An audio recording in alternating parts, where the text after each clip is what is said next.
Hi, how are you doing? I wore my new skirt for you. So I'm Kristina Halvorson. I'm the CEO and founder of Brain Traffic. We're a content strategy consultancy located here in Minneapolis, Minnesota. In case you didn't know where you were. Because of the rising interest in content strategy really across the country and even across the world, I've had the honor of and the opportunity of speaking at several different conferences. So I've actually become kind of a road warrior in a very short period of time, really just over the last 18 months or so. It can take a toll on you. I mean, I've done the Evian water spray, you know, and I try to relax on planes as much as possible, but anyway, that's just kind of my funny slide. So I really do want to just take a few minutes, though, and talk to you a little bit about my new rituals and routines for traveling. So these are kind of the basics that I take with me every time. You know, the Kindle, which I bought, I really recommend. Exercise shoes, of course, the plastic bag. And up in the, you can't really see it, but those are my travel pants. Those are my brown cargos. I like them because they have a lot of pockets in the legs, and I kind of like to see what I can sneak by the TSA. It's kind of just become a little game for me to sort of see what I can get past them.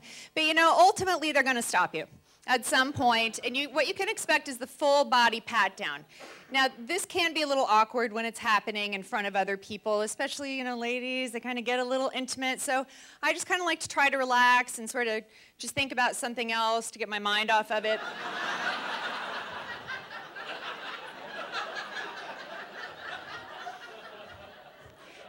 You know, just kind of go to my happy place. So after you're done with TSA, you know, then it's time to obviously go to the gate and board the plane. Now, this is sort of a key moment of strategy because you're going to need to sort of negotiate with your fellow travelers about what you're going to store overhead, what you're going to keep below the seats.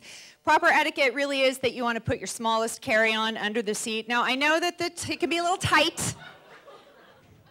The legroom can be a little bit of a situation, you know, but once you just kind of adjust yourself, you'll be okay. I typically like to request a seat on the aisle of planes just because it makes me feel like I have a little bit more space. Of course, if somebody sits down next to you that's a little bit, you know, taking up a little bit more room than usual, what I recommend is just taking that armrest and just putting it down, right? Like, this is my personal space, and that's your personal space, so let's just kind of keep that where it is. So I do want to point out right over here is baby, right? Now, I just want to talk about this for just a minute because I know it's kind of a touchy subject.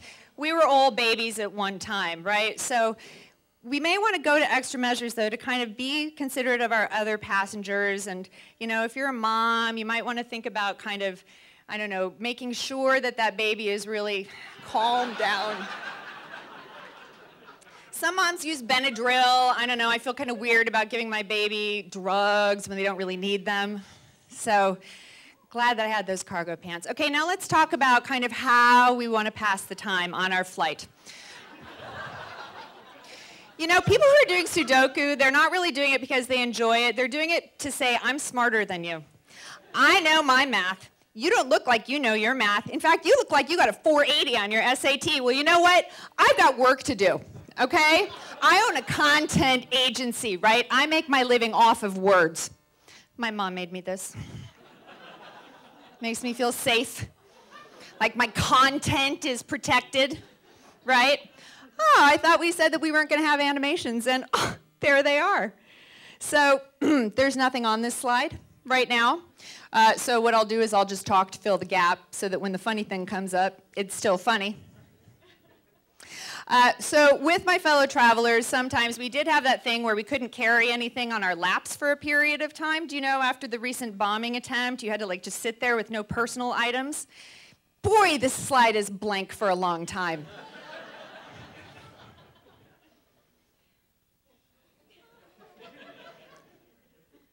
You know who's feeling awkward right now are the people who run this thing. Okay, now laugh at this. Right? This is funny.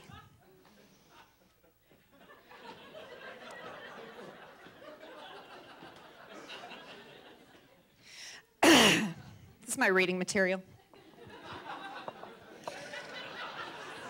I don't really get a chance to read very much because I'm busy. I run a company. You know, I've got 2 small kids, so I kind of like to, you know, keep on track with current events, see what all the important people are doing. You know, does anybody else have trouble sleeping on planes? Because even when I take Tylenol PM, it doesn't work for me. So usually when I kind of run out of other stuff to do, what I'll do is I'll take that airplane blanket and kind of cozy it up around my hips and just kind of take a deep breath and try to relax. I break out the iPod.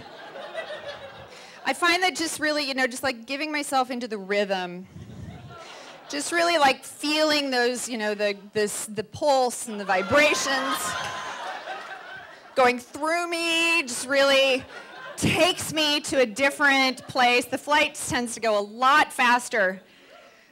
Oh yeah, after that. And God, I forgot what else I was going to talk about. I have to go finish something off stage, so thanks.